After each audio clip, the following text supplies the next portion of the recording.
एक यूनानी चिकित्सक के नाते सभी डॉक्टर्स हकीम वैद्य से हार्दिक अपील, सभी ईमानदार डॉक्टर्स से क्षमा सहित प्रार्थना। हार्ट अटैक हो गया, डॉक्टर कहता है स्ट्रेप्टोकाइनेज इंजेक्शन लेके आओ। 9,000 रुपए का मिलता है। इंजेक्शन की असली कीमत 700 रुपए से 900 रुपए के बीच है, पर उस पर MRP 9,000 रुपए का है। आप क्या करेंगे? टाइफाइड हो गया, डॉक्टर ने लिख दिया कुल 14 मोनोसेफ लगेंगे। होलसेल दाम 25 रुपए है, अस्पताल का केमिस्ट आपको 53 रुपए में देता है। आप क्या करेंगे? किडनी फेल हो गई है, हर तीसरे दिन डायलिसिस होता है। डायलिसिस के बाद एक इंजेक्शन लगता है, MRP शायद 1800 रुपए है। आप सोचते हैं कि बाजार से होलसेल मार्केट से ले लेता हूँ। पूरा हिंदुस्तान आप खोज मारते हैं, कहीं नहीं मिलता। क्यों? कंपनी सिर्फ और सिर्फ डॉक्टर को सप्लाई देती है। इंजेक्शन की असली कीमत 500 रुपए है, पर डॉक्टर अपने अस्पताल में MRP पे यानी 1800 रुपए में देता है। आप क्या करेंगे? इन्फेक्शन हो गया है, डॉक्टर ने जो एंटीबायोटिक लिखी वो 540 रुपए का एक पत्ता है। वही सॉल्ट किसी दूसरी कंपनी का 150 रुपए का है और जेनरिक 45 रुपए का।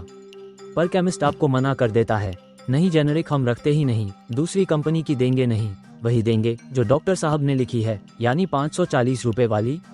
आप क्या करेंगे? बाजार में अल्ट्रासाउंड टेस्ट 750 रुपए में होता है, चैरिटेबल डिस्पेंसरी 240 रुपए में करती है, 750 रुपए में डॉक्टर का कमीशन 300 रुपए है। MRI में डॉक्टर का कमीशन 2000 रुपए से 3000 रुपए के बीच है। डॉक्टर और अस्पतालों की ये लूट, ये नंगा नाच बेधड़क बेखौफ देश में चल रहा है। फार्मास्यूटिकल कंपनियों की लॉबी इतनी मजबूत है कि उसने देश को सीधे सीधे बंधक बना रखा है। डॉक्टर्स और दवा कंपनियां मिली हुई हैं, दोनों मिलकर सरकार को ब्लैकमेल करते हैं। सबसे बड़ा यक्ष प्रश्न मीडिया दिन रात क्या दिखाता है? गड्ढे में गिरा प्रिंस, बिना ड्राइवर की car, Rakhi Sawant, big boss, सास बहू और साजिश, सावधान, क्राइम रिपोर्ट, क्रिकेटर की गर्लफ्रेंड, ये सब दिखाता है। किंतु डॉक्टर्स, हॉस्पिटल्स और फार्मास्यूटिकल कंपनियों की ये खुली लूट क्यों नहीं दिखाता? मीडिया नहीं दिखाएगा तो कौन दिखाएगा? मेडिकल लॉबी की दादागिरी कैसे रुकेगी? इस लॉबी ने सरकार को लाचार कर रखा है। मीडिया क्यों चुप है? 20 रुपए मांगने पर ऑटो रिक्शा वाले को तो आप काला पकड़ के मारेंगे। डॉक्टर साहब का क्या करेंगे?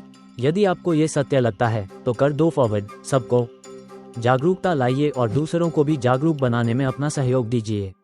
The makers of ideal society, एक सोच बदलाव की रिक्वेस्ट फ्रॉम इंडियन। आप 5 को भेज दो और वो 5 लोग अगले 5 लोगों को जरूर भेज देंगे।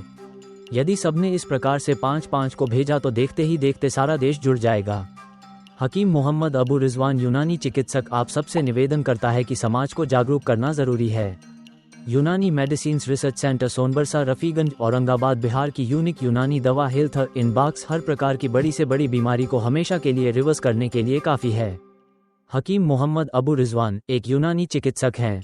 इनका जीवन इस प्राचीन चिकित्सा पद्धति को समर्पित है जो हजारों सालों से लोगों की सेहत को सुधारने में मदद कर रही है। यूनानी चिकित्सा का आधार है संतुलन। हमारे शरीर में 4 तत्व खून, बलगम, पीला पित्त और काला पित्त का सही संतुलन होना आवश्यक है। ये अपने मरीजों को प्राकृतिक जड़ी बूटियों, खान पान और जीवन शैली में बदलाव के माध्यम से उपचार प्रदान करता है। उदाहरण के लिए अदरक और तुलसी का उपयोग सर्दी जुकाम में बेहद फायदेमंद होता है।